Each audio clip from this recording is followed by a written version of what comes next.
Why did the United States attack Libya, Iraq, Afghanistan, and Yemen? Why are U.S. operatives helping to destabilize Syria? And why is the United States government so intent on taking down Iran, in spite of the fact that Iran has not attacked any country since 1798? And what's next? What are we headed for? When you look at the current trajectory that we're on, it doesn't make any sense at all if you evaluate it based on what we're taught in school. And it doesn't make any sense if you base your worldview on the propaganda that the mainstream media tries to pass off as news. But it makes perfect sense once you know the real motives of the powers that be. In order to understand those motives, we first have to take a look at history.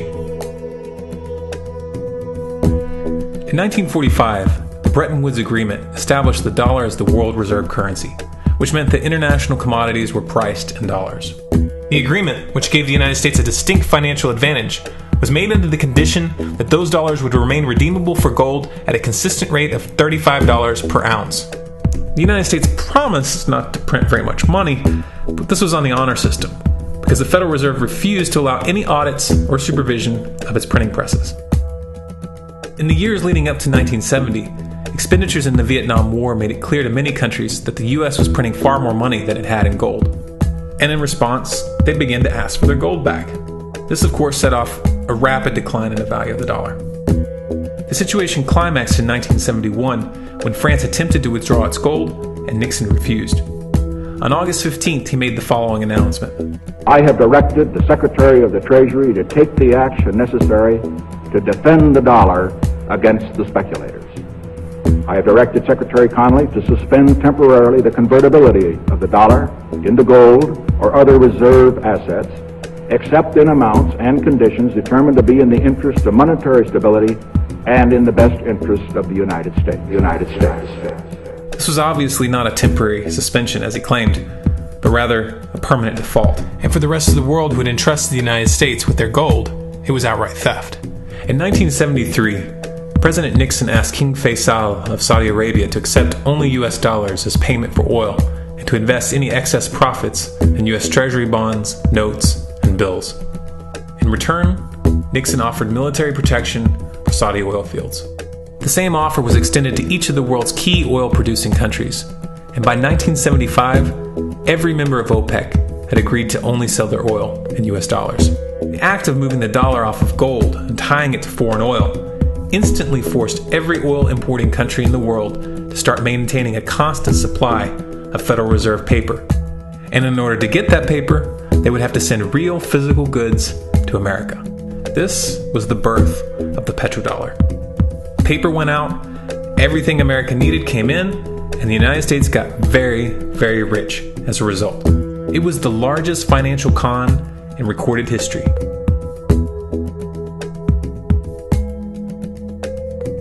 The arms race of the Cold War was a game of poker.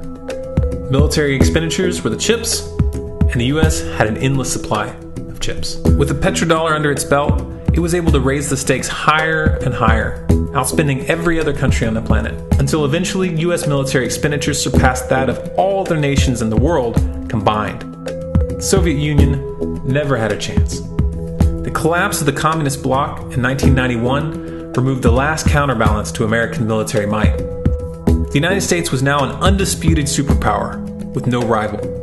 Many hoped that this would mark the beginning of a new era of peace and stability. Unfortunately, there were those in high places who had other ideas. Within that same year, the US invaded Iraq in the first Gulf War. And after crushing the Iraqi military and destroying their infrastructure, including water purification plants and hospitals, crippling sanctions were imposed which prevented that infrastructure from being rebuilt. These sanctions, which were initiated by Bush Sr. and sustained throughout the entire Clinton administration, lasted for over a decade and were estimated to have killed over 500,000 children. The Clinton administration was fully aware of these figures. We have heard that 500,000 children have died. I mean, that's more children than died in Hiroshima. And you know, is the price worth it? I think this is a very hard choice, but we think the price is worth it. Miss Albright, what exactly was it that was worth killing 500,000 kids for? In In November of 2000, Iraq began selling its oil exclusively in euros. This was a direct attack on the dollar and on U.S. financial dominance, and it wasn't going to be tolerated. In response, the U.S. government, with the assistance of the mainstream media, began to build up a massive propaganda campaign claiming that Iraq had weapons of mass destruction and was planning to use them. In 2003, the U.S. invaded, and once they had control of the country, oil sales were immediately switched back to dollars. This is particularly notable due to the fact that switching back to the dollar meant a 15 to 20% loss in revenue due to the euro's higher value. It doesn't make any sense at all unless you take the petrodollar into account. So I came back to see him a few weeks later, and by that time we were bombing in Afghanistan. I said, "Are we still going to war with Iraq?" And he said, "Oh, it's worse than that." He said, he reached over on his desk, he picked up a piece of paper, he said, I just got this down from upstairs, meaning the Secretary of Defense's office today, and he said, "This is a memo that describes how we're going to take out 7 countries in 5 years, starting with Iraq and then Syria, Lebanon, Libya, Somalia, Sudan, and finishing off Iran. Let's take a look at the events of the past decade and see if you see a pattern. In Libya, Gaddafi was in the process of organizing a bloc of African countries to create a gold-based currency called the dinar, which they intended to use to replace the dollar in that region. US and NATO forces helped destabilize and topple the Libyan government in 2011, and after taking control of the region, US armed rebels executed Gaddafi in cold blood and immediately set up the Libyan central bank. Iran has been actively campaigning to pull oil sales off of the dollar for some time now, and it has recently secured agreements to begin trading its oil in exchange for gold. In response, the US government, with mainstream media assistance, has been attempting to build international support for military strikes on the pretext of preventing Iran from building a nuclear weapon. In the meantime, they established sanctions which US officials openly admit are aimed at causing a collapse of the Iranian economy. Syria is Iran's closest ally, and they are bound by mutual defense agreements. The country is currently in the process of being destabilized with covert assistance from NATO, and though Russia and China have warned the United States not to get involved, the White House has made statements within the past month indicating that they are considering military intervention. It should be clear that military intervention in Syria and Iran isn't being considered. It's a foregone conclusion, just as it was in Iraq and Libya. The U.S. is actively working to create the context which gives them the diplomatic cover to do what they already have planned. The motive for these invasions and covert actions becomes clear when we look at them in their full context and connect the dots. Those who control the United States understand that even if a few countries begin to sell their oil in another currency, it will set off a chain reaction and the dollar will collapse. They understand that there is absolutely nothing else holding up the value of the dollar at this point, and so does the rest of the world. But rather than accepting the fact that the dollar is nearing the end of its lifespan, the powers that be have made a calculated gambit. They have decided to use the brute force of the US military to crush each and every resistant state in the Middle East and Africa. That in itself would be bad enough, but what you need to understand is that this is not going to end with Iran. China and Russia have stated publicly and on no uncertain terms that they will not tolerate an attack on Iran or Syria. Iran is one of their key allies, one of the last independent oil producers in the region, and they understand that if Iran falls, then they will have no way to escape the dollar without going to war. And yet the United States is pushing forward in spite of the warnings. What we are witnessing here is a trajectory that leads straight to the unthinkable.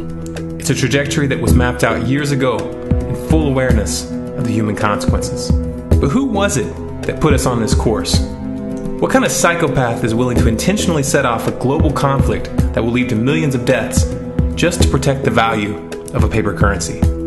It obviously isn't the president. The decision to invade Libya, Syria, and Iran was made long before Obama had risen to the national spotlight. And yet, he's carrying out his duty just like the puppets that preceded him. So who is it that pulls the strings?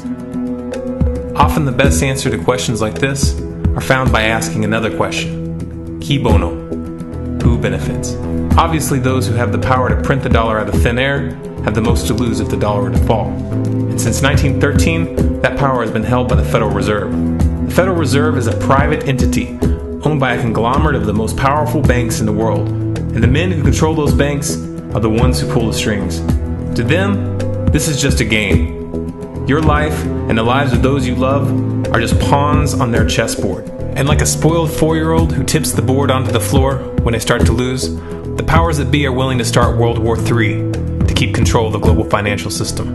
Remember that when these wars extend and accelerate. Remember that when your son or your neighbor's son comes back home in a flag-draped coffin. Remember that when they point the finger at the new boogeyman, because the madmen who are running this show will take this as far as you allow them to. So how much time do we have left? It's a question I hear constantly, but it's the wrong question. Asking how much time we have left is a passive posture. It's the attitude of a prisoner who's waiting to be taken out to a ditch and shot in the back of the head. What are our chances? Can we change course? Also the wrong question. The odds don't matter anymore. If you understand what we're facing, then you have a moral responsibility to do everything in your power to alter the course that we're on, regardless of the odds. It's only when you stop basing your involvement on the chances of success that success actually becomes possible.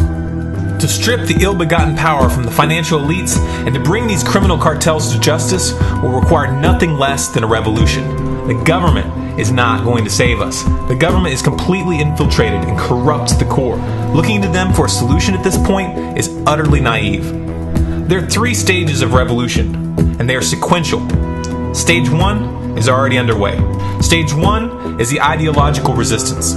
In this stage, we have to actively work to wake up as many people as possible about what is happening and the direction we're headed. All revolutions originate from a shift in the mindset of the population, and no other meaningful resistance is possible without it. Success in this stage of the game can be measured by the contagion of ideas. When an idea reaches critical mass, it begins to spread on its own and seeps into all levels of society. In order to achieve that contagion, we need more people in this fight.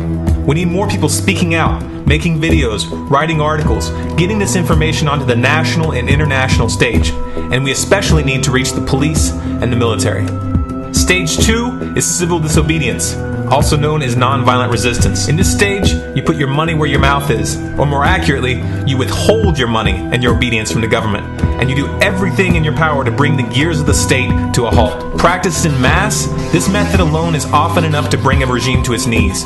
However, if you fail at this stage, stage 3 is inevitable. Stage 3 is direct physical resistance. Direct physical resistance is the last resort, and it should be avoided and delayed as long as possible, and it should only be invoked after all other options have been thoroughly exhausted.